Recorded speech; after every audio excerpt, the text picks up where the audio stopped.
বলছিলাম আজকের দিনে এটা আমার আরেকটা ঘটনা। আশা করি আপনাদের এটাও ভালো লাগবে। তো এই ঘটনাটা বলার আগে আমি বলে নিচ্ছি যে আপনারা হয়তো অনেকেই যারা আমার লাস্ট এপিসোডগুলো শুনেছেন আপনারা জানেন যে আমি ময়মনসিংহে বেশ কিছু বছর চাকরির সুবাদে থেকেছিলাম। আর সেই সাথে এটাও বলছি যে ভৌতিকতা যে পেজটা আছে ফেসবুকে, সেখানে সপ্তাহখানিক আগে আমি একটা ভিডিও পোস্ট করি, যেটা আমার ময়মনসিংহের বাসার ছাদ থেকে দিনের বেলা ভিডিওটা করেছিলাম। এবং ভিডিওটা আপনারা যারা দেখেছেন এখানে কিন্তু ইন্ডিকেট করা ছিল, আপনারা হয়তো অনেকে জানেন যে আমার বাসার পাশেই নিচে যে টিন শেডের যে হাফ বিল্ডিংগুলো ছিল, এটা এক ডোমের বাসা ছিল এবং ওইটার পাশে একটা ঝোপঝাড়ের মতো ছিল এবং সামনে ছিল একটা লাশ কাটা ঘর। মূলত পুরোটা এরিয়ায় ছিল ময়মনসিংহ বয়েজ মেডিকেল হোস্টেলের ভিতরেই। তো আজকে সেই এরিয়া নিয়েই আমার আজকের এই ঘটনা। তো আমি যখন ময়মনসিংহ ছিলাম তখন এই বিল্ডিংটা মানে বাসাটায় আমার থাকা হয় প্রায় 3 বছর। বাসাটা ছিল একবার রুফটপে, ছাদে, 2টা রুম নিয়ে। তো সেখানকার বাড়িওয়ালা নানা নানি যিনি যারা ছিলেন ওনারাই মূলত পুরোটা বিল্ডিং দেখাশোনা করতো, আর ওনাদের ছেলেমেয়েরা ছিল দেশের বাইরে।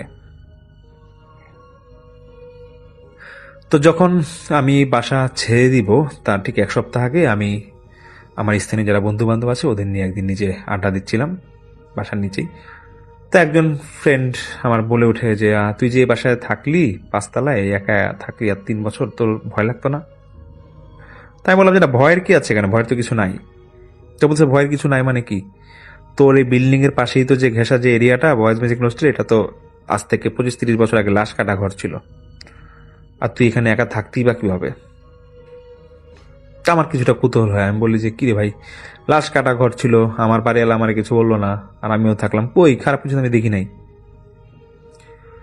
তো তখন আমার সেই ফ্রেন্ড বলতেছে, দেখ তোর বাড়িওয়ালা নিজে আছে, উনি তো খুব পরেশগার মানুষ, উনি একসময় ওনার সাথে আমার কথা মানে ফ্রেন্ডই বলে যে ফ্রেন্ড বলতেছে যে আমি তো এখানকার স্থানীয়, আমি ওনার সাথে একবার কথা বলছিলাম, উনি আমাকে একটা স্টোরি বলছিল, আর তুই পারলে যা ওই নানির সাথে, তুইও তো অনেক ফ্রিলি কথাবার্তা বলিস, তো তুই যা, উনিও তোকে স্টোরি একটা বলবে, দেখ যা তুই আগে এখানে যা, ওনার সাথে কথা বলিস। তাই আমি আমার ফ্রেন্ডের কথা অনুযায়ী 2-1 দিন পর এই বাসা ভাড়া দিতে যাব, যেহেতু আমার বাসা ছেড়ে দেওয়াই লাগবে। তো আমি বাড়ির নানিকে বলি যে নানি, আমি তো কয়েকদিন পরে বাসা ছেড়ে দিব, বাসা ভাড়াটা নেন, আর আপনার সাথে কিছু কথা ছিল। তো বাড়ির নানি বলে যে ঠিক আছে নাতি, আসো ভিতরে আসো, কথা বলি। তো বাড়ির নানিকে আমি বলি যে নানি কিছু মনে করবেন না, কিছু কথা জিজ্ঞেস করি।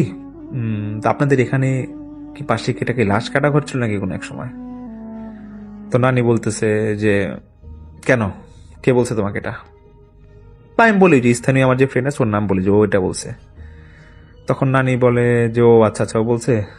তো নানি কিছুক্ষণ চুপ থাকার পর বলে যে হ্যাঁ, এটা তো পাশে লাশ কাটা ঘর ছিল, এটা তো অনেক আগে ছিল, কেন কোনো সমস্যা হয়েছে? তা আমি নানিকে বলি যে নানি, কোনো সমস্যা হয় নাই, কিন্তু কিছুটা অবাক লাগতেছে আমার, যে আমি এত বছর থাকলাম, আমি নিজেও জানি না পাশে লাশ কাটা ঘর ছিল আমার বিল্ডিং এর পাশেই। তো নানি হেসে হেসে বলতেছে যে তোমার যদি কোনো সমস্যা না হয়ে থাকে তা তোমার জেনে লাভ কি, পাশে কি ছিল না না ছিল তো জানার তোমার দরকার নাই। তখন আমি একটু নানিকে বলি যে নানি, কি কোনো ঘটনা আছে নাকি এখানে, আমার একটু বলা যাবে? তো নানি বলছে কিসের ঘটনা, কোনো ভুটটুত বলতে কিছু নাই, যাও, তোমার দুষ্টাইম করছে এলাকার ছেলেবেলেরা, তোমার ফ্রেন্ডরা, এখানে কোনো ঘটনা নাই। তো নানিকে অনেক বলার পর নানি আমাকে বলে যে হ্যাঁ, একটা ঘটনা আছে, যেহেতু তুমি চলে যাবা, যার আগে এটাই শুনো, বাসা ছাইড়া দাও, যেখানে থাকবো এখান থেকে আবার আসো কোন একদিন, তখন আমি বাকি স্টোরিগুলো বলবো, বাট আজকে একটাই শুনো, কারণ সবগুলা যদি স্টোরি শুনো তাহলে তুমি আজকে রাতে বাসা থাকতে পারবা না। তো আমি নানিকে বলছি, নানি দেখেন আমি থাকবোই আর 3-4 দিনই বাসায়, বলেন যে স্টোরি আছে যেটা বলার বলেন। তো নানি আমাকে একটা স্টোরি শেয়ার করেন। সেটা ছিল এরকম যে আজ থেকে মানে যখন আমি ঘটনা শুনি, এটা 17 সালে, তো তখন প্রায় 25-30 বছর আগে এই ময়মনসিংহ বয়েজ মেডিকেল হোস্টেল, এটা ছেলে এবং মেয়ে উভয়ই 2 সাইডে ওদের থাকার ব্যবস্থা ছিল। মানে এটাকে দিঘি আছে বড়, দিঘির ওই পারে ছেলেরা থাকতো, এই পারে মেয়েরা থাকতো। আর ঠিক যেই আমার ভিডিওটা, আমার যেখানে আমার যে ভিডিওটা শেয়ার করা আছে, তো ওই দেখবেন এখানে যে ওই তো বললাম যে ভিডিও এখানে ইন্ডিকেট করা আছে কোনটা লাশ কাটা ঘর বা কোনটা ডোমের ঘর এটা ছিল। তো নানি বলে যে এখানে এলাকায় ওনাদের একটা দরবেশ টাইপের একটা লোক ছিল, মানে সে রাস্তায় সারাদিন উল্টাপাল্টা চলাফেরা করতো, কিন্তু অনেকেই বলতো তাকে, মানে অনেকেই এটা বলতো যে এই দরবেশ টাইপের লোকটা সে নাকি জিন চালান দিতে পারে। এবং সে রাস্তাঘাটে চলাচল করতো ঠিকই, কিন্তু যখন সে সন্ধ্যার পর তার বাড়িতে যেত, সেই লোক নাকি জিন চালান দিয়ে অনেকের অনেক চিকিৎসা করত। তো এলাকায় এলাকায় একটা ছেলে ছিল তখন, ওই নানি বলে, ছোট ছেলে একটা ছিল, মানে 15-20 বছর বয়সের একটা ছেলে ছিল তখন। যে ছেলেটা একটু বাউন্ডারি টাইপের ছিল। ছেলেটার নাম ছিল মনির। তো ওই ছেলেটা নাকি, মানে ওর যে এলাকার বন্ধু বান্ধব যারা ছিল ওরা নাকি প্রায় সময় বাজি ধরতো এবং উল্টাপাল্টা কাজ করতো। দেখা যাচ্ছে যে কোনো বাসায় ওই গাছের থেকে আম চুরি করতেছে, বা ওই যে ডাব গাছ থেকে ডাব চুরি করতেছে, সুপারি গাছে বা করছে, মানে খুব একটু বাউন্ডারি টাইপের, মানে দুষ্ট প্রকৃতির ছেলে ছিল। তোরা নাকি মাঝে মাঝে এরকম বাজিও ধরতো, যে হ্যাঁ, এক ফ্রেন্ড আরেক ফ্রেন্ডে বলতো যে তুই সুপারি গাছের উপরে যা, উঠে কতক্ষণ ঝুলে থাকতে পারোস দেখি, মানে এরকম ধরনের বাজি ওরা করতো, বাজি ধরতো ওরা। তো কোনো এক সময় ওই যে এলাকায় যে দরবেশ আছে সে অনেক অসুস্থ হয়ে পড়ে। তো অনেকেই যারা স্থানীয় ছিল ওরা বলে যে এই দরবেশ হয়তো জিন চালান দিত, হয়তো কোনো জিনের আসরে সে অসুস্থ হয়ে গেছে। তো ওই যে মনির ছিল, তো ওরা কয়েকজন বন্ধু বান্ধব মিলে ওরা সিদ্ধান্ত নেয়। ওই মনিরের বাসা কিন্তু ছিল ওই আমি বর্তমানে যে বাসা, আমি তখন যে বাসা থাকতাম, বা ডোমের বাসাটা যে আমি ভিডিওতে দেখাইছিলাম, ডোমের বাসা ওই ঠিক এর কাছাকাছি থাকতো মনিরদের বাসা ছিল। তো মনিররা বন্ধু বান্ধব যারা ছিল ওরা নাকি কোনো এক রাতে ওরা প্ল্যান করে এবং ওরা বলে যে দেখ, আগামীকাল লাশ কাটা ঘরে যে লাশটা আসবে, সেই লাশটাকে যে ছুঁয়ে আসতে পারবে এবং বেশিক্ষণ ধরে লাশটাকে ধরে রাখতে পারবে, মানে হাত দিয়ে টাচ করে রাখতে পারবে, তাকে 1000 টাকা দেওয়া হবে। এবং সেই সময়ের 1000 টাকা কিন্তু অনেক বেশি, মানে এখনকার সময় বলা যায় যে প্রায় 10-15 হাজার টাকার মতো। এরকম মনির একটু সাহস দেখায়, ওর বন্ধু বান্ধবরা বলে যেটা কোনো ব্যাপারই না, আমি সকাল সকাল আসিস, দেখবো কোন লাশটা আগে আসে, ওই লাশটা আমি ধরে দেখাই দিব, যা। তো আমি সেই লাশ কাটা করে একটা বর্ণনা দিয়ে রাখি। ওটা সিস্টেম ছিল এরকম যে যখন কোনো লাশ আসতো, মানে অ্যাক্সিডেন্টাল কেস বা সুইসাইড কেস বা এরকম যদি কখনো কোনো লাশ আসতো, সেক্ষেত্রে ওই চাটি দিয়ে এটাকে বেঁধে লাশ ঘরের বারান্দায় ফেলে রাখতো, এবং যখন ওই পুলিশ ভেরিফিকেশনের কাগজপত্র আসতো তারপরে এই লাশ ডোম কাটাকাটি করে ডাক্তারকে এটা সে বুঝাই দিত। তো এই কাজগুলো হতো কি যে সকাল টাইমে বা দুপুর টাইমে লাশগুলো আসতো, এবং পুলিশ ভেরিফিকেশন হতে হতে এটা দুপুর বা সন্ধ্যার পর বা শুধু বিকেলের দিকে ওইটা হয়ে যেত আর কি, মানে কাটাকাটিটা ওই দুপুরের পরেই হতো। তো যাই হোক, মনির ওরা এরকম সিদ্ধান্ত নেয় যে পরের দিন ওরা এরকম বাজি ধরে, মনির খুব আগ্রহ দেখা, বলে যে আমি লাশ ধরে দেখাই দিব, তোরা দেখিস। তো সেই রাতেই সেই যে দরবেশ ছিল, সেই এলাকায় যে দরবেশ ছিল, সে যে অসুস্থ হয়ে পড়ে বলেছিলাম আগে, তো সে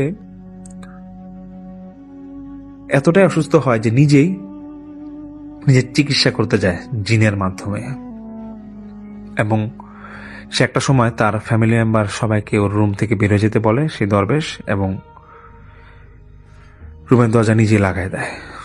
তো ওর ফ্যামিলি মেম্বাররা ভাবে যে হয়তো আমার বাবা, মানে সন্তানরা ভাবে যে হয়তো আমার বাবা তো এরকম দিন চালান দিতে পারে, হয়তো উনি নিজের চিকিৎসা নিজেই করবে, থাকুক, সময় লাগলে লাগুক, দেখি সুস্থ হোক, তাও সুস্থ হোক। তো যেটাই হোক, তো যেটা হয়, যখন ঘন্টাখানিক হয়ে যায় ওই দরবেশকে নক করার পর দরজা খুলছে না, তারা দরজা ভেঙে দেখে যে সে দরবেশ ফ্যানের মধ্যে ফাঁস দিয়ে ঝুলে আছে, মানে সে সুইসাইড করেছে। এটা এলাকায় জানাজানি হয়ে যায়, এবং পরদিন সকালে সেই লাশ কাটা ঘরের প্রথম লাশটাই থাকি দরবেশের, এবং ওই লাশ চাটি দিয়ে বিছায় লাশ ঘরের বারান্দায় ফেলে রাখা হয়।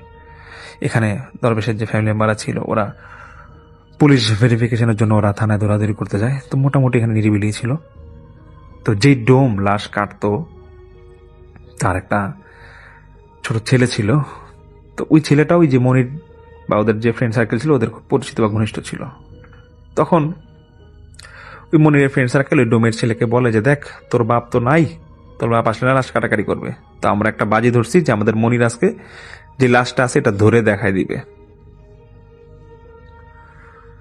তো ওই ডোমের ছেলে বলে যে দেখ যেটাই করবি আগে আগে করিস, কারণ আব্বা আসলে কিন্তু পরে সমস্যা হবে যদি দেখে তোরা লাশ নিয়ে ঘাটাঘাটি করছিস।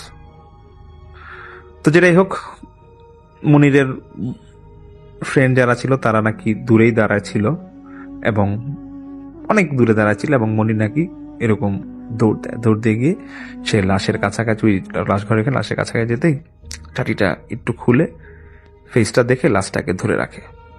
এবং অনেকক্ষণ ধরে রাখার পরে তার মানে খুব একটা খারাপ লাগে, মানে খারাপ লাগে বলতে মানে সে নিজের থেকে শরীরে নাকি সে প্রচন্ড ঘামাচ্ছিল, এবং এরকম 5-10 মিনিট সে যখন দাঁড়াচ্ছিল, যতক্ষণ দাঁড়াচ্ছিল তার নাকি বুকে খুব ধরপড়ানি এবং খুব প্রচন্ড ঘামাচ্ছিল, এবং সে নাকি ওইখানেই বসে যায়, মানে ওই লাশ কাটা ঘরের পাশেই হঠাৎ করে বসে যায়। এই লাশটা ধরে যখন লাশটাকে ছেড়ে দেবে তখন হঠাৎ করে বসে যায়।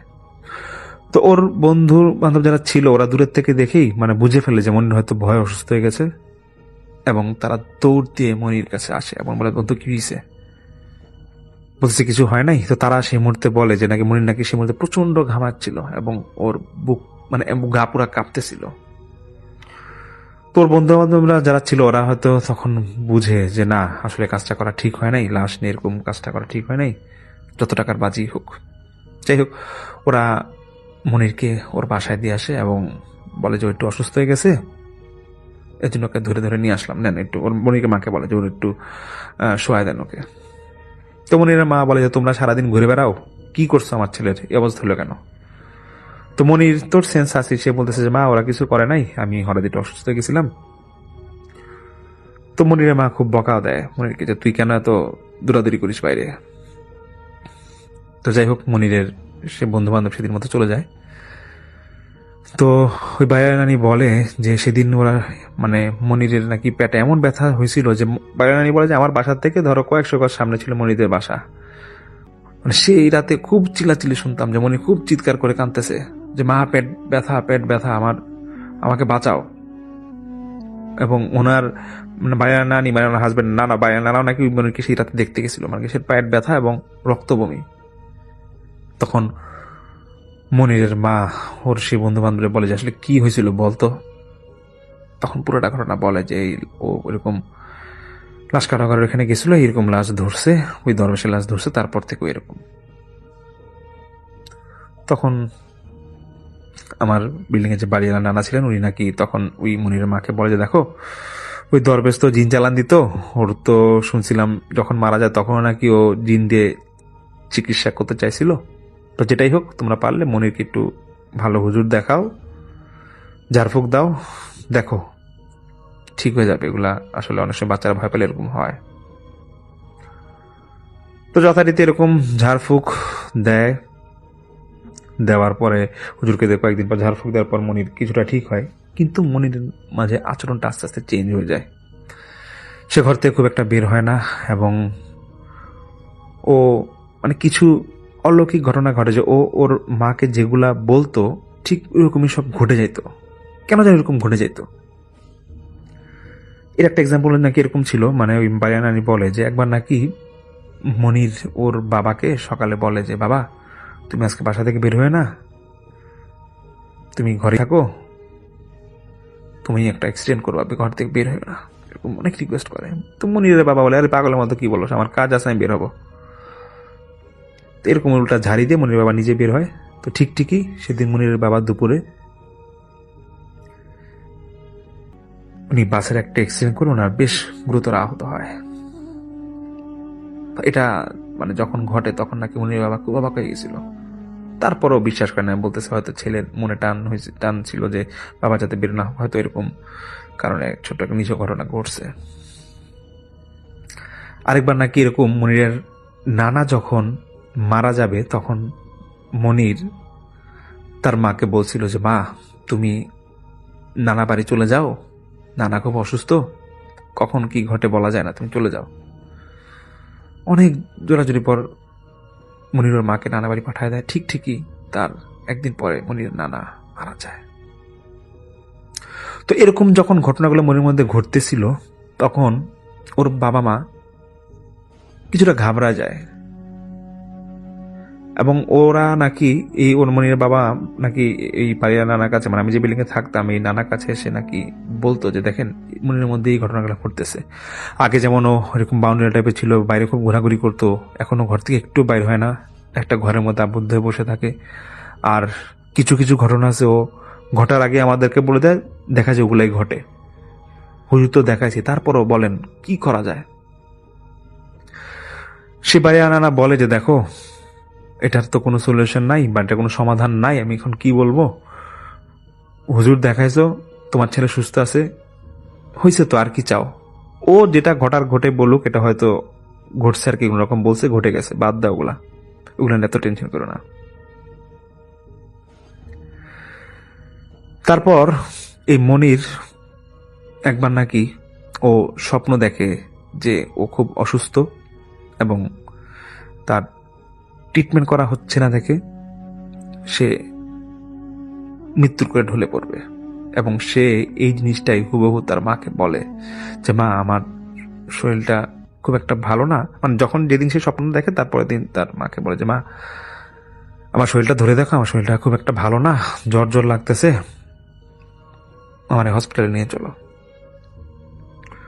তখন মনিরের বাবা শুনে বলে যে দেখ তোর একদিন জ্বর হইলো, গতকাল রাতে জ্বর ছিল না, আজকে সকালে বলিস তুই জ্বর হইছে, তোর এখন হসপিটাল নিব কেন, আগে ওষুধ খা, এমনি ঘরে ঠিক হয়ে যাবে, এগুলো নিয়ে তো টেনশন করিস না। কি না কি কাজ করছস কয়েকদিন আগে, এই কারণে তুই ভয় পেয়ে ঘরে বসে থাকোস, ঘর বাড়ির থেকে বের হস না, তোর মধ্যে সব আজগুবি আজগুবি জিনিস ঘটতেছে, তুই এগুলো বাদ দে, সুস্থ হয়ে যাবি, তুই ওষুধ খা, সুস্থ হয়ে যাবি। মারিয়া বলে যে দেখো সেই দিন, মানে যেদিন এই ঘটনাটা ঘটে, মানে মনি যেদিন স্বপ্ন দেখে ওর মাকে পরের দিন যে ঘটনাটা বলে, সেদিনই সন্ধ্যার সময় এই জ্বরের থেকে, জ্বরের কাঁপুনিতে মনির মারা যায়। এবং মারিয়া বলে যে দেখো এটা ভয়ের ঘটনা কিনা জানি না, কিন্তু মানে একটা আজব একটা ঘটনা এরকম ঘটে যে ছেলেটা ওই লাশটা ধরার পরই ওর মধ্যে এরকম সব ঘটতেছে বা ঘটছিল, এটা আসলেই খুব একটা অলৌকিক ধরনের একটা ঘটনা ছিল। তো বায়ানানি আমাকে এটা বলে, এবং উনি বলে যে দেখো তুমি যদি বেশি ভয় পাও, দরকার হলে তোমার বন্ধু বান্ধব আজকে রাতে বাসায় থাকো, সমস্যা নাই, কিন্তু তুমি বাসা থেকে যাও, তোমাকে আমি আবার পরে একটা ঘটনা, আরেকটা ঘটনা আছে এরকম শোনাবো।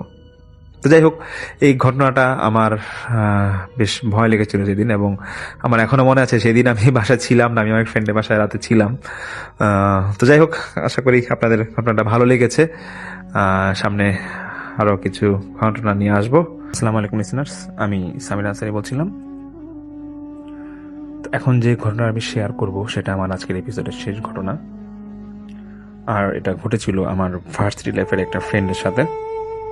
মূলত সেই ফ্রেন্ডের ফ্যামিলির সাথে এই ঘটনাটা ঘটেছিল। তা আমার সেই ফ্রেন্ডের নাম ছিল রায়হান। সে, তার ছোট বোন এবং তার বাবা মাকে নিয়ে তাদের ফ্যামিলি ছিল।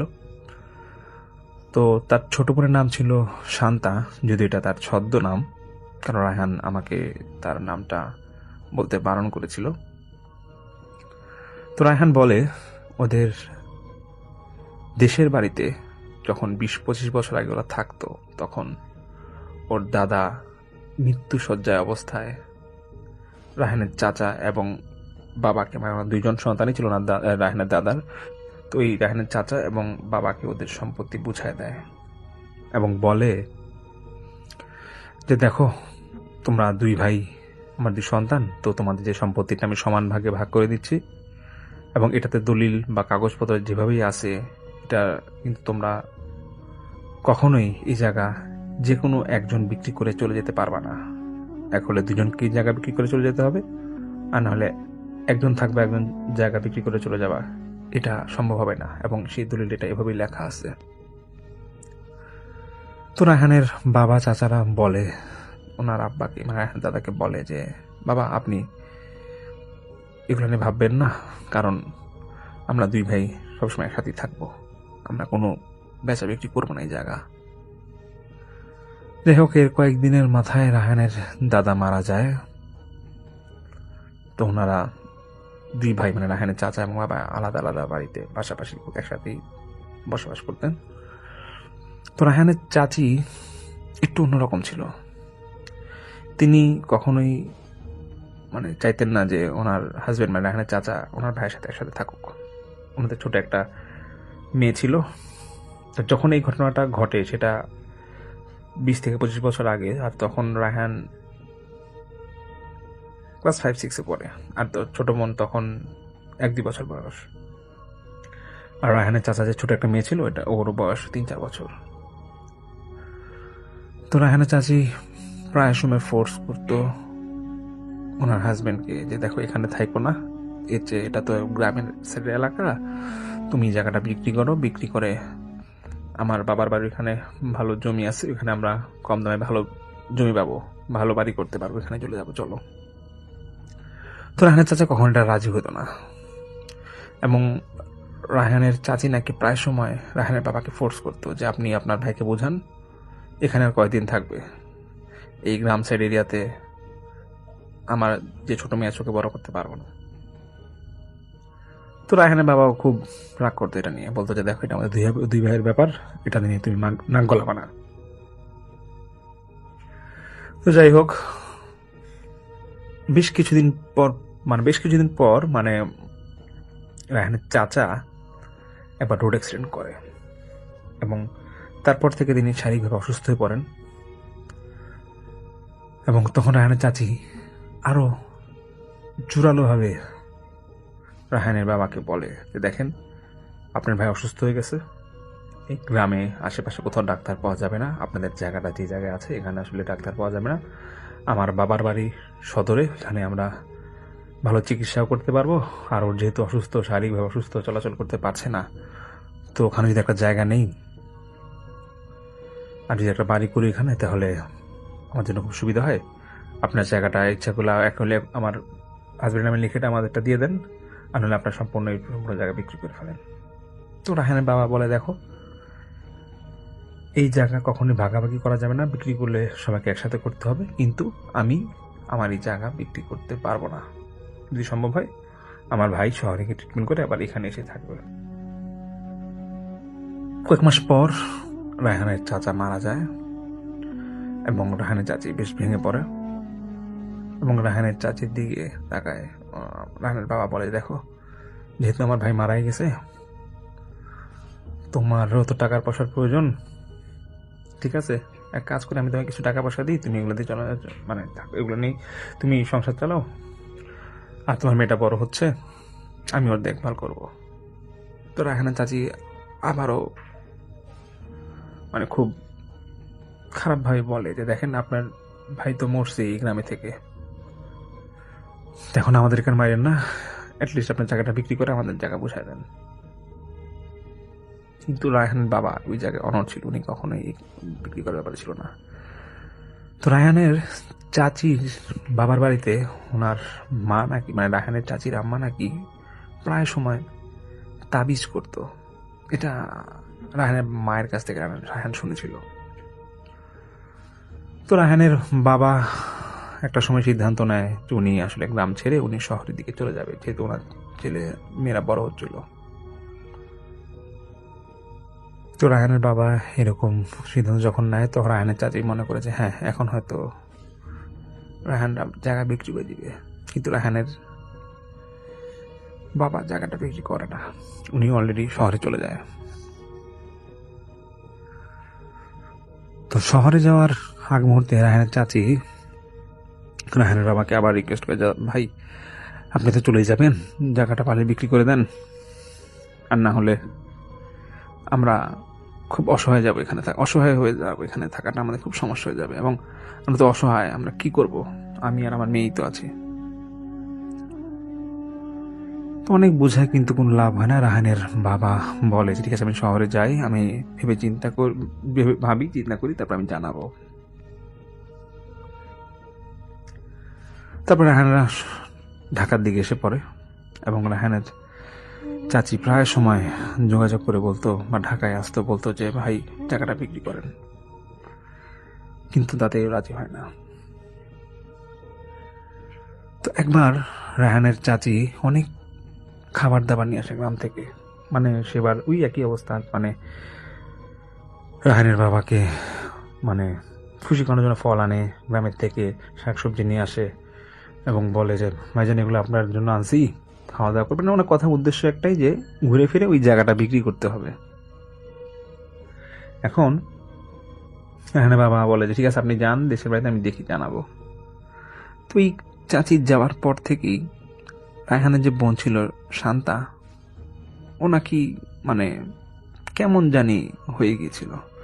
মানে চাচি কিছু খাবার এনেছিল, শান্তাকে দিয়েছিল, শান্তা খেয়েছে, ওটা মানে মিষ্টি জাতীয় কোনো খাবার এনেছিল। তারপর থেকেই রায়হানের মা দেখে যে ওনার মেয়ে কেমন জানি হয়ে গিয়েছে, মানে আস্তে আস্তে দেখছে, এটা খেয়াল করছে রায়হানের মা। দেখছে যে ওনার মেয়ে খাওয়া দাওয়ার প্রতি খুব একটা আগ্রহ নাই, ভাত খেয়ে দিলে ঠিক মতো খায় না। তখন রায়হানের বোনের বয়স প্রায় 4-5 বছর, আর রায়হানের তো তখন 14-15 বছর বয়স হবে। তো রায়হানের মোটামুটি তখন বুঝ আছে। রায়হান আমাকে প্রায় সময় অসুস্থ হয়ে থাকতো এবং তার খাওয়ার প্রতি একটা অনীহা ছিল। এবং এই ঘটনাটা ঘটেছিল যখন ওদের বাসায় ওদের চাচি শেষবারের মতো আসে এবং বেশ খাওয়া নিয়ে এসেছিল ওর বোনের জন্য এবং জোর করে খাওয়াইছিল। তো রায়হানের মা যখন এই সমস্যাগুলো দেখতো তখন রায়হানের বাবাকে বলে যে দেখো তোমার মেয়েকে ভাবি যখন খাওয়া এগুলো দিল তারপর থেকেই দেখো বেশ কয়েকদিন হয়ে গেলো তোমার মেয়ের কেমন যেন একটা আচার আচরণ, মেজাজটা কেমন খিটখিট হয়ে গেছে, ও খেতে চায় না, ও আগের থেকে কোনো শুকায় গেছে। তো রায়হানের বাবা এগুলো বিশ্বাস করে না, বলে যে দেখো ভাবি কি আনছে বা কি খাওয়া দিছে, তো সমস্যা কি হয়েছে। তো রায়হানের মা বলে দেখো আমি যতটুকু জানি ভাবির বাসার মানে ওনাদের যে মায়ের সাইড আছে ওরা তো তাবিজ না করে, এখন সেই জায়গা সম্পত্তি নেই, সমস্যাটা করতেছে নাকি তুমি একটু দেখো। তো রায়হানের বাবা এরকম খুব একটা গুরুত্ব দেয় না। তো মাসের পর মাস যখন এরকম ওনার মেয়ে অসুস্থ হয়ে যাচ্ছে বা অসুস্থর দিকে চলে যাচ্ছিল তখন রায়হানের বাবা একজন ভালো আলেমের কাছে যায় এবং সে আলেমকে পুরোটা ঘটনা খুলে বলে। তা আলেম বলে যে দেখেন হয়তো কিছু তাবিজ টোনা করছে, কিন্তু কে করছে এটা হয়তো আপনারা ভালোভাবে জানেন, তো এটা আমি আর নিজে থেকে বলবো না। তো আপনারা চেষ্টা করেন যে তার মাধ্যমেই এই তাবিজটার বান খোলানোর জন্য, কারণ এটা যে কবিরাজকে দিয়ে এই তাবিজটা করা হয়েছে আমি বুঝতে পারছি যে সেই লোকটা সুবিধার না, খুব খারাপভাবেই তাবিজটা করা হয়েছে। এই জন্য আমি আলেম, আমি নিজেও এটা বানটা খুলতে পারতেছি না, এবং যদি সম্ভব হয় দ্রুত আপনার মেয়ের এই সমস্যাটা মানে এই বানটা যে তাবিজটা করছে এটা একটু ছোটানোর ব্যবস্থা করেন।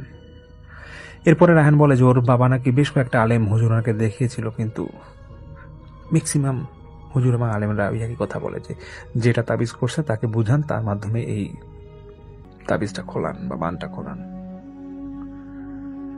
তো রায়হানের বোন আস্তে আস্তে যখন এরকম মানে অসুস্থ হয়ে যাচ্ছিল, তো একটা হুজুর নাকি বলেছিল যে দেখেন এমন হতে পারে যে হ্যাঁ আমি ওকে একটা পানি পড়া দিচ্ছি, ও কিছুদিনের জন্য হয়তো সুস্থ হবে, তো আপনারা এর মধ্যেই দেখেন যে আপনারা যাকে সন্দেহ করছেন যে তাবিজ করছে তাকে বোঝানোর চেষ্টা করেন যাতে তাবিজটা খুলে ফেলা হয়। তো সে সময় রায়হানের মা রায়হানের বাবাকে বলে দেখো অনেক তো হয়েছে, তোমার মেয়ে বা তোমার সন্তান তো আগে, তোমার জায়গা সম্পত্তি পরে, তুমি জায়গা সম্পত্তি বিক্রি করে দাও।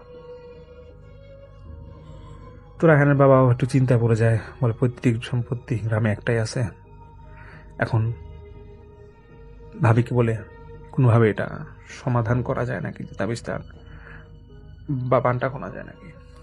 তো রায়হানের বাবা এবং মা রায়হানের বোন এবং রায়হানকে নিয়ে একবার গ্রামে যায় এবং সেই ওনার মানে রায়হানের চাচিকে ডাকে, অনেক বুঝায় বলে ছাপা আপনি কিরকম মানে আপনি জানা মতে কি এখানে তাবিজ করে বলে ঘুরায়, মানে অনেকভাবে ঘুরায় অনেকে বুঝায় যে আসলে কি আপনি তাবিজটা করছেন, করলে ওর বানটা খুলে দেন।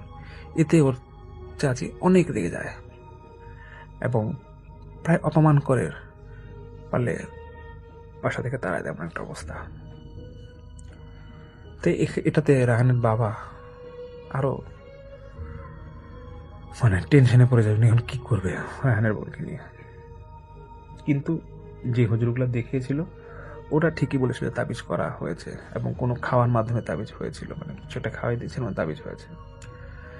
যাই হোক আস্তে আস্তে রায়হানের বোনও বড় হচ্ছে, কিন্তু ও আগের থেকে ওর কিছুটা ইমপ্রুভ হচ্ছে, কিন্তু ওই হুজুর পানি পড়া দিয়েছিল, এটা খেলে হয়তো কিছুদিন মানে ঠিক হতো।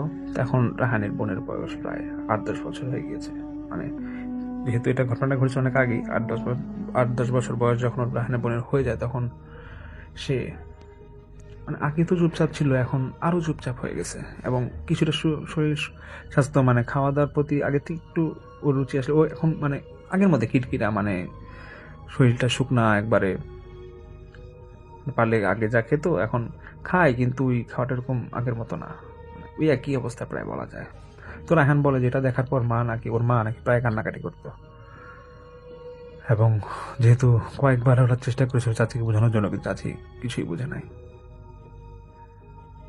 তো কোনো একটা সময় রায়হানের বাবা চাচিকে ফোন দেয়, যখন উনি মেয়েকে দেখে এই অবস্থা, তখন চাচিকে ফোন দিয়ে রায়হানের চাচিকে ফোন দিয়ে বলে যে, ভাবি আপনি আসেন, আমি আমার জমি বিক্রি করে দিব, তবে একটা শর্ত আছে।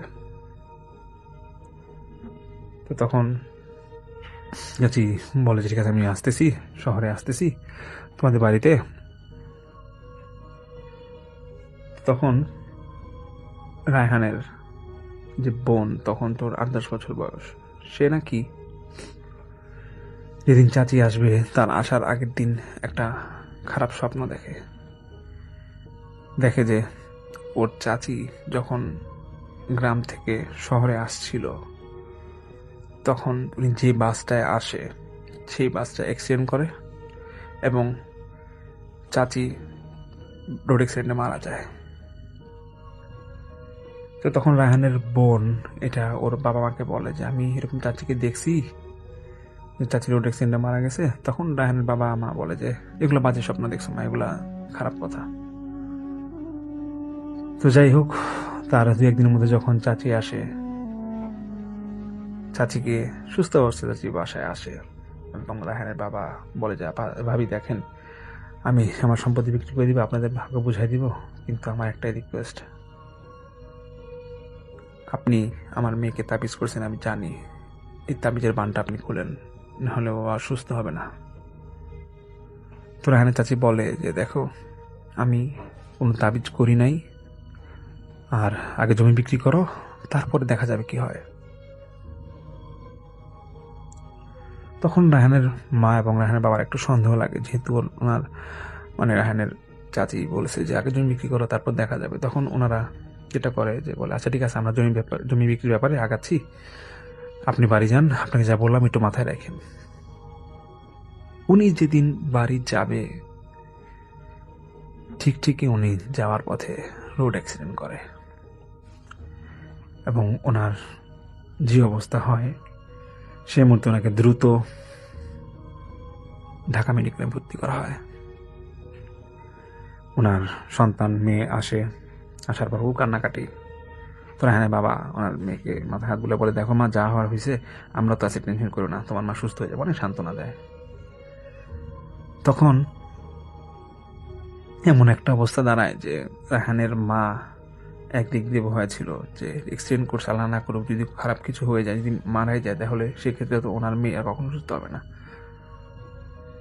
আবার এদিক দিয়ে রায়হানের বাবাও চিন্তা করতেছে যে না, কষ্ট লাগে রায়হানের বাবা যে আসলে একা মেয়েটা পড়ে থাকবে, বাবা মানে ওনার ভাতিজির জন্য কষ্ট লাগে যে বাবাটাও মারা গেছে ছোটবেলায়, এই মাটা যদি কিছু হয় তাহলে তো এই ভাতিজিটা একা পড়ে থাকবে।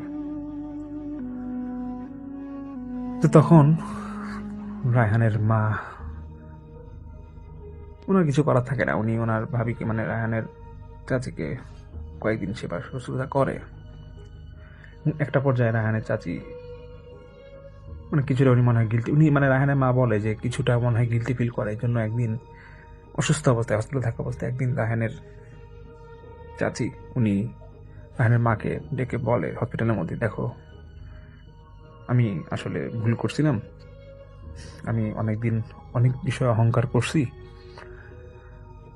আর মোট কথা হচ্ছে আসলে আমি একটা কবিরাজ দিয়ে, গ্রামের কবিরাজ দিয়ে, আমার বাড়ির এখানে একটা কবিরাজ থাকে, কবিরাজকে দিয়ে তোমার মেয়েকে তাবিজ করছিলাম, মানে জাদুটোনা করছিলাম। এখন আমার তো অবস্থা ভালো না, হয়তো আমি বাঁচি না মরি তা কিছুই বলা যায় না, যদি সম্ভব হয় তোমরা দ্রুত একটা ঠিকানা দেয়, বলে এই কবিরাজের কাছে যাও এবং আমার কথা বলবা, এবং কবিরাজকে বললেই হবে কবিরাজ তোমার মেয়ের জাদুটোনা যা বা যে তাবিজ করে সেটা উনি ছুটা দিবে। আমার কথা বললেই হবে। তো এদিকে রায়হানের বাবা এবং রায়হানের বাবা এবং রায়হান ওরা নাকি এরকম বাড়িতে যায় এবং ওই কবিরাজকে খুঁজে ডিটেলস বলে, এবং কবিরাজ সঙ্গে সঙ্গে এরকম তাবিজটা বা বানটা খুলে দেয়, এবং সে কবিরাজ বলে যে এটা তো অনেক আগে তাবিজটা করা হয়েছিল, এতদিন পর কেন বান খুলতেছেন?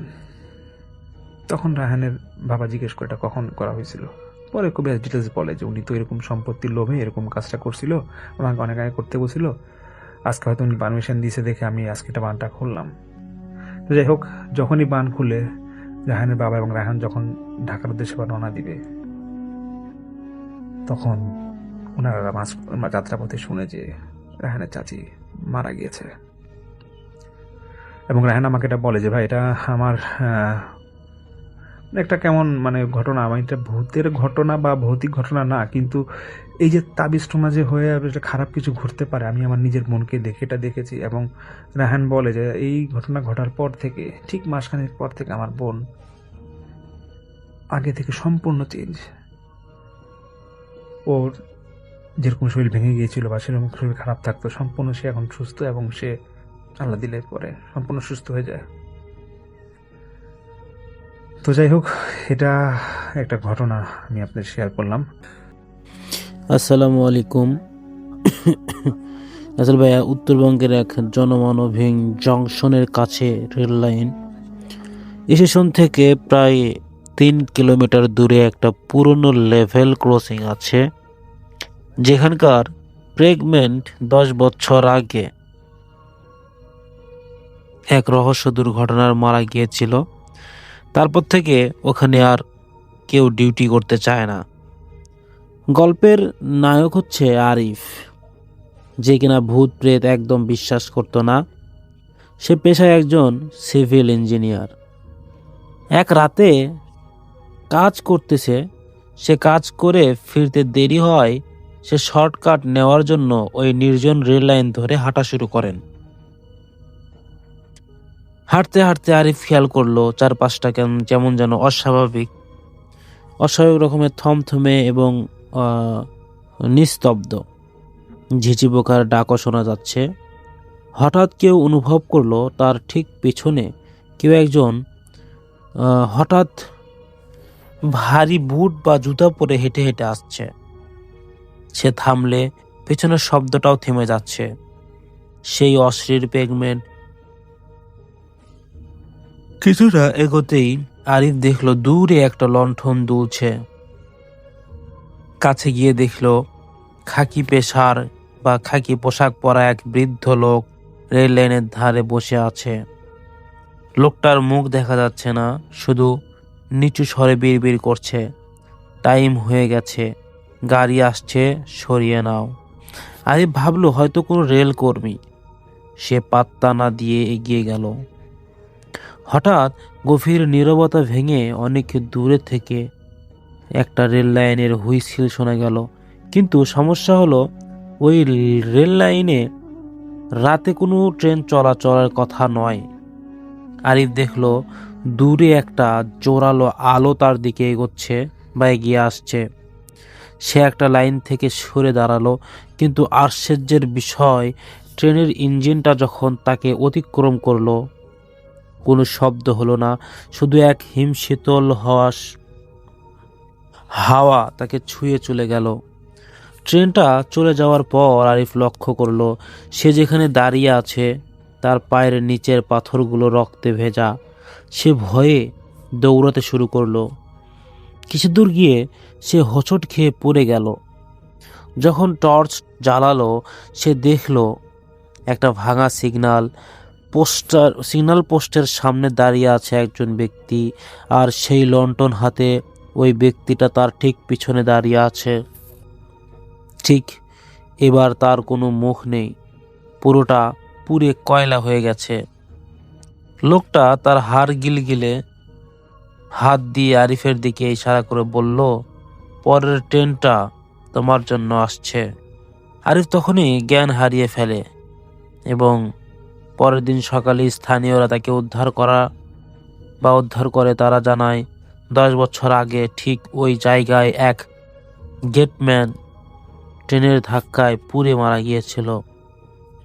এই ছিল প্রথম ঘটনা। আমরা সরাসরি দ্বিতীয় ঘটনা আমরা শুনবো। চলুন সরাসরি দ্বিতীয় একটা ঘটনায় চলে যাই। তো রাসেল ভাইয়া, এইটা ছিল আর একটা ব্যক্তি, তিনিও রেল লাইন কেন্দ্রিক ঘটনা দিয়েছে। মানে এটা আবার পরিত্যক্ত রেল ব্রিজের ঘটনা, যেটার নিচ দিয়ে গভীর খাদ বয়ে গেছে। স্থানীয়দের মতে কুয়াচ্ছন্ন এই রাতে বা এই ব্রিজের উপর দিয়ে কেউ একা হাঁটলে সে আর ফিরে আসে না। মূলত গল্পের নায়ক সোহেল, সে তার এক বন্ধুর সাথে বাজি ধরেছে সে যে রাত 12টায় ওই পরিত্যক্ত ব্রিজের মাঝখানে গিয়ে সেলফি তুলে আসতে পারবে। সেই এইরকম একটা বাজি কেন্দ্রিক ঘটনা। সোহেল যখন ব্রিজের উপর দিয়ে হাঁটছে, মানে তিনি চ্যালেঞ্জ অ্যাকসেপ্ট করে যাচ্ছে সেখানে। আচ্ছা, তারপরে তিনি যখন চ্যালেঞ্জ অ্যাকসেপ্ট করলো, যখন যাচ্ছে রেলের উপর দিয়ে ওই জায়গায় যাচ্ছে, তখন তার চারপাশ ঘন কুয়াশায় ঢাকা, শুধু তার টর্চের আলোয় কুয়াশা দেখা যাচ্ছিল। আর কুয়াশা ধাক্কা দিলে, মানে কুয়াশার দেয়ালে ধাক্কা খেয়ে ফিরে আসতে যাচ্ছিল। এর মধ্যে ধাক্কা খেয়ে ফিরে আসছে, হঠাৎ তার মনে হলো ব্রিজের নিচের দিক থেকে কেউ লোহার পাতের উপর হাতুড়ি দিয়ে ঠং ঠং ঠং করে পিটাচ্ছে, যেন কেউ ব্রিজটা মেরামত করছে। মাঝপথে পৌঁছে সোহেল সেলফি তোলার জন্য মোবাইল বের করলো। ক্যামেরার স্ক্রিনে সে যা দেখলো তাতে তার রক্ত হিম হয়ে গেল। ফোনের ফ্রন্ট ক্যামেরায় দেখে যাচ্ছে তার ঠিক কাঁধের উপর দিয়ে একটা সাদা ফ্যাকাশে হাত বেরিয়ে আসছে, কিন্তু বাস্তবে সোহেলের পাশে কেউ নেই। সোহেল ভয়ে দৌড়ে ফিরে আসতে চাইল, কিন্তু সে খেয়াল করলো ব্রিজটা যেন শেষই হচ্ছে না।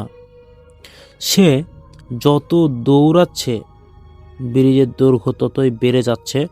হঠাৎ সে দেখলো তার সামনে একটা ছোট বাচ্চা রেল লাইনের উপর বসে পাথর নিয়ে খেলছে। এই মাঝরাতে বাচ্চা দেখে সোহেল থমকে দাঁড়ালো। সোহেল যখন বাচ্চাটির কাছে গিয়ে জিজ্ঞেস করলো, খোকা, তুমি এখানে কি করছো? বাচ্চাটি মুখ না ঘুরিয়েই উত্তর দিল, বাবা বলছিল আমাকে নিতে আসবে, কিন্তু ট্রেনটা তো আমাকে নিয়ে গেল না, শুধু আমার পা দুটো নিয়ে গেল। এই কথা শুনে সোহেল নিজ দিকে তাকিয়ে দেখলো বাচ্চাটির কোমর পর্যন্ত নিচে কিছু নেই, সে বাতাসের উপর ভেসে আছে। বাচ্চাটি এবার ধীরে ধীরে সোহেলের দিকে ঘুরে তাকালো। তার চোখ নেই, শুধু দুটো শূন্য কোটর দিয়ে কালো তরল গড়িয়ে পড়েছে। সে সোহেলের হাত শক্ত করে ধরে বলল, তুমি আমার সাথে খেলবে? ওই দেখো ট্রেন আসছে। ওই দূরে একটা তীব্র আলো আর ট্রেনের চাকার বিকট শব্দ শোনা গেল। অথচ ওই লাইনে গত 20 বছর কোনো ট্রেন চলেনি। পরের দিন সকালে ব্রিজের উপর শুধু সোহেলের মোবাইলটা পাওয়া যায় এবং ফোনের শেষ সেলফি। সোহেল সাথে একা নেই সেখানে, পিছনে তার স্পষ্ট একটা দঙ্গল মানুষের ছায়া দেখা যাচ্ছিল। তাদের সবারই শরীর কোনো না কোনোভাবে ক্ষতবিক্ষত। এই ছিল ঘটনা রাসেল ভাইয়া। 2টা ঘটনা ছিল, আমি পড়ে দিলাম। যদি ভালো লাগে অবশ্যই শেয়ার করবেন। ধন্যবাদ। আসসালামু আলাইকুম। আসসালামু আলাইকুম লিসেনার্স, যারা সম্পূর্ণ ঘটনা শুনলেন তাদেরকে অসংখ্য অসংখ্য ধন্যবাদ। আমরা প্রতিদিন এই চ্যানেলের মাধ্যমে এইরকম ভয়ঙ্কর সকল এপিসোড অথবা বাছাই করা ঘটনাগুলো কিন্তু তুলে ধরি। আপনারা যদি আমাদের এই ধরনের ঘটনাগুলো পছন্দ করেন তাহলে অবশ্যই আমাদেরকে একটু শেয়ার করবেন, জানাবেন যে আমাদের ঘটনা আপনাদের কাছে কেমন লাগছে। আমরা আসলে যদি আপনাদের কমেন্ট পাই তাহলে একটা জিনিস কি আমরা বুঝতে পারি যে আপনারা এই ধরনের কন্টেন্ট পছন্দ করছেন। তাই আপনারা একটু কমেন্ট করবেন, কে কোথা থেকে দেখছেন এইটা একটু কমেন্ট করবেন। যাই হোক, আপনারা যদি আরজে রাসেল ভাইয়া, ডক্টর আলিফ ভাইয়া, আফনান ভাইয়া, বাবু ভাইয়া সহ আরো অনেকের ঘটনা, যারা ভৌতিক আর্টিস্ট ভয়ঙ্কর সকল ঘটনাগুলো বলে, তারা একটু আমাদেরকে নক দিবেন এবং বলবেন যে ভাইয়া আমরা পরবর্তী দিনে এই মানুষের বা এই ভাইয়ার কণ্ঠে ঘটনা শুনতে চাই। তো আমরা সরাসরি তার কণ্ঠে ঘটনা নিয়ে চলে আসব। তো যাই হোক, আমি সর্বোপরি একটা কথা বলবো, অনেকেই আমাদেরকে মেইল পাঠাচ্ছেন ঘটনা তাদের বলার জন্য এই চ্যানেলের মাধ্যমে। তো ভাইয়া, আপনারা যে ঘটনাগুলো দিচ্ছেন এই ঘটনাগুলো যে কালেক্টেড ঘটনা এটা কিন্তু আমরা পড়েই বুঝতে পারি, তাই অনেকজনের ঘটনা কিন্তু আমরা পড়ি না। তো আরো অনেকেই দেয় যাদের সাথে আসলে বাস্তবে ঘটে গিয়েছে ঘটনাগুলো, সে একটু বিশ্বাস করা যোগ, বিশ্বাস হওয়ার মতো সেই ঘটনাগুলো কিন্তু আমরা প্রতিদিন কালেক্ট করে পড়তেছি। যাই হোক, আপনারা একটু আমাদেরকে জানাইবেন যে আপনারা কোথা থেকে কে দেখছেন, তাহলে একটু ভালো লাগবে। আমরা প্রতিনিয়ত আপনাদের জন্য ভয়ঙ্কর ঘটনাগুলো মেকিং করে যাব। আর বাছাই করা প্রত্যেক দিনের ঘটনাগুলো আপনাদের কেমন লাগে তা জানাবেন। চ্যানেলে নতুন কেউ আসলে, আগে থেকে যারা আছেন তাদেরকে অসংখ্য ধন্যবাদ, কিন্তু নতুন কেউ আসলে আমাদেরকে একটু কমেন্ট করে জানাবেন এবং বলবেন যে আমাদের ঘটনাগুলো কেমন। কারণ নতুন দর্শকরা এসেছে, তারা যদি স্যাটিসফাইড না হয় তাহলে কেমন একটা বিষয় হয়ে গেল না। তো আপনারা সেই ঘটনা আমাদের কমেন্ট করলে আমরা সেই কমেন্টের অনুযায়ী আরো ভালো এবং ভয়ঙ্কর ঘটনাগুলো নিয়ে আসবো। তো আজকের মতো এখানেই বিদায় নিতে হচ্ছে। সবাই ভালো থাকবেন, সুস্থ থাকবেন। দেখা হচ্ছে নেক্সট কোনো ইমেল এপিসোডে। চ্যানেলে নতুন হয়ে থাকলে সাবস্ক্রাইব করবেন পরবর্তী ঘটনা শোনার জন্য। ধন্যবাদ। আসসালামু আলাইকুম।